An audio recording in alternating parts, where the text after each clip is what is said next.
नमस्कार मित्रों, आज अपन तेलंगाना लबाना समाज में बहुत ही बड़ी घटना हो रही है। राज्य सरकार लबाना समाज के साथ बहुत ही बड़ा अन्याय और अत्याचार कर रही है। मथुरा लबाना समाज के नाम से जाना जाता अपना लबाना समाज तेलंगाना में करीब काफ़ी संख्या में लोग रहते हैं। आंध्र प्रदेश सरकार ने 1977 में एक रिसोल्यूशन पास किया था कि लबाना समाज को एसटी का आरक्षण दिया जाए। The Constitution was already passed in the Legislative Assembly of Andhra Pradesh और उसके अंदर बंजारा वर्ष था। उसके अंदर क्लियर कट लिखा था कि बंजारा आदि सिनोनिम्स की यादी में synonyms of the Labana of the Banjara is Labana, लबान और Labana. It's clearly mention in that gadget. लेकिन राज्य सरकार द्वारा लबाना समाज को आरक्षण दिया जा रहा है नहीं, और समाज के साथ बहुत बड़ा अन्याय हो रहा है। समाज विकास से आज बहुत ही पीछे रह गया है, विकास से वंचित हो रहा है। आज अपनी लबाना समाज की स्थिति वहाँ पर बहुत ही दयनीय परिस्थिति है। उनकी आर्थिक स्थिति, एजुकेशन स्थिति बहुत ही पुअर है, बहुत ही कम है। ये राज्य सरकार की वजह से लबाना समाज पीछे रह गया है। जब हम 2013 में हमारे अखिल भारतीय लबाना समाज विकास मंडल के प्रदेश अध्यक्ष श्री तानसिंह जी बशी नायक ने हमें बताया कि सर हमारे वहाँ लबाना समाज को एसटी का बेनिफिट नहीं मिल रहा है। हमने ताजुब लगा, उन्होंने सब गेजेट बताया। गेजेट के अंदर there was a clearly mention कि Labana are the synonyms of the Banjara, फिर भी इस लाभ से वंचित है। उस टाइम पर हमने 2014 के अंदर भारत देश के प्रधानमंत्री श्री नरेंद्र मोदी साहब को एक ज्ञापन दिया। बीजेपी के तत्कालीन अध्यक्ष श्रीमान अमित शाह साहब को भी एक ज्ञापन दिया कि लबाना समाज को एसटी कैटेगरी के अंदर समावेश किया जाए और उसका बेनिफिट मिला जाए, क्योंकि Banjara are already in the tribes.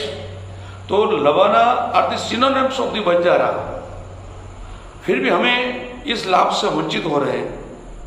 उसके बाद केंद्र सरकार ने भी हमने रजूआत की, राज्य सरकार में भी हमारी रजूआत, वहाँ के तेलंगाना स्टेट के लबाना समाज के बंधु लगातार करते आ रहे, कई सालों से लगातार डिमांड करते आ रहे। फिर केंद्र सरकार की सूचना से वहाँ पर चेल्लप्पा कमीशन बैठाया 2016 में।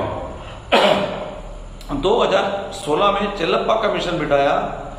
उसके अंदर भी हमने हमारे वहाँ के बशी साहब, तानसिंह जी और कई लीडरों ने समाज का प्रतिनिधित्व करके समाज का पूरा रहन सहन, उनका कल्चर, उनकी आर्थिक स्थिति कितने पिछड़ापन है वो उनको सबको अवगत कराया। लेकिन 2017 में जब राज्य सरकार ने मेंबर तेलंगाना लेजिस्लेटिव असेंबली में रिसोल्यूशन पास किया, उसके अंदर लबाना समाज का उन्होंने उल्लेख किया नहीं। और 2017 में जो लिस्ट केंद्र सरकार को भेजी उसमें भी लबाना समाज का नाम नहीं लिया उन लोगों ने। उसके बाद अभी भी राज्य सरकार ने 10 फरवरी 2023 को तेलंगाना लेजिस्लेटिव असेंबली में एक रिसोल्यूशन पास किया कि जो जातियां बाकी रह गई थी उसको वापस शेड्यूल्ड ट्राइब्स के लिस्ट के अंदर उसको समावेश करा जाए, ऐसा एक रिसोल्यूशन पास किया। उस रिसोल्यूशन के अंदर भी लबाना समाज का समावेश किया गया नहीं। 28/3/2023 को जो रिसोल्यूशन पास किया था वो केंद्र सरकार को भेजा, उसके अंदर भी अन्य जाति आई। लेकिन जो हमारी वर्षों से डिमांड थी, जो वाजिब डिमांड है, जेन्युइन डिमांड है, उसको राज्य सरकार ने खारिज कर दिया, हमारा नाम उसके अंदर समावेश नहीं किया। इसलिए आज लोगों को बहुत ही इंतजार के बाद आज उनको रोड पे रास्ते पे उतरना पड़ा है। हमारा समाज आज आंदोलन कर रहा है क्योंकि हमारे साथ अन्याय हो रहा है, हमारे समाज के लोगों को साथ मारपीट हो रही है, अत्याचार हो रहा है कि राज्य सरकार उनको न्याय नहीं करके उसके साथ अन्याय करती है। हमारी राज्य सरकार से फिर से एक बार विनती है कि आप लबाना समाज को उनका हक दो, उनको शेड्यूल्ड ट्राइब्स का राइट्स दीजिए। अगर ये राइट्स नहीं हुआ तो हमें आगे की रणनीति के लिए सोचने पर मजबूर होना पड़ेगा।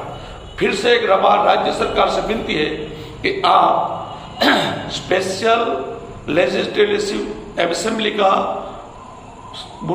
मीटिंग बुलाकर उसके अंदर पास करके केंद्र सरकार को लबाना समाज का नाम एसटी कैटेगरी के अंदर आए उसके लिए सिफारिश करो और लेटर भेजो। अगर ये नहीं हुआ तो हमें सख्त से कड़ा आंदोलन करने की जरूरत पड़ेगी।